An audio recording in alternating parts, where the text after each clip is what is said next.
So we're going to just start by taking a moment to sense into your body, feeling your feet on the ground. So you could take that horse stance, which is a little bit of bent knee, just leaning into your knees. Just take a moment, just notice what's going on in your body.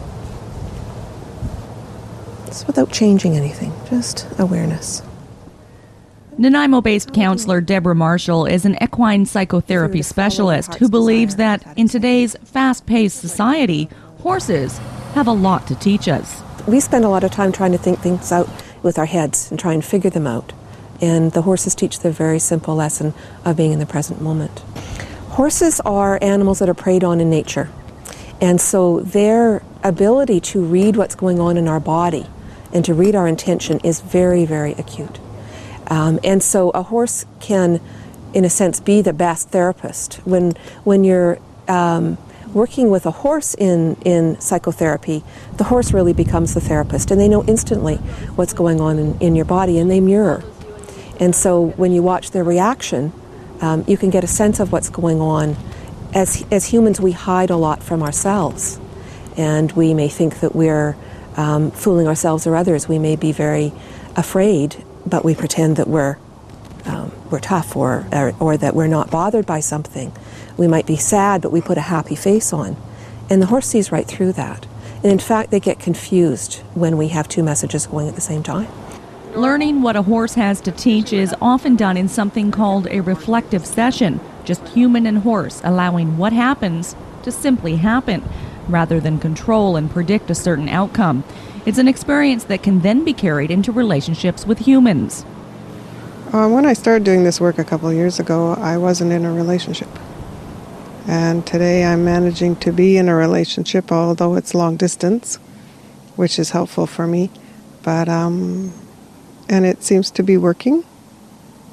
And you credit that to what you experience here? I'm more able to allow and accept what's going on rather than trying to fix things or make it my way.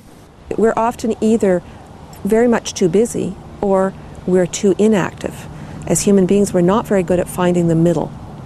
And so some people need to be able to bring their energy up and be more present. Other people need to be able to slow their minds and their bodies down. And so the horse will often do exactly the right thing to help the person achieve a state that's not familiar for them, but in fact is much healthier and is a part of the change. And so the reflective session really is an opportunity to not have a lot of structure and to really allow the horse to guide you into experiencing a moment of time. Usually about 10 minutes is a reflective session, which can seem an awfully long time. Well, when I'm more conscious about what I'm doing, and for instance, forcing issues, wanting something to happen, I can stop myself. I can see all of a sudden in a relationship perhaps that I'm trying to force an issue and think, and I'll remember about the session that I did with the horse and stop myself possibly and just relax and let things happen. And so whether it's a lesson around how to be a leader or how to be better in relationship with people that you care about, or how to be more in touch with the passion in your life, all of those things are very possible if you really slow things down and allow the horse to give you the information, teach you the lessons that I think they've been waiting to teach us for centuries. For more information on equine-facilitated psychotherapy, visit generationfarms.ca. For The Daily in Nanaimo, I'm Kate Light.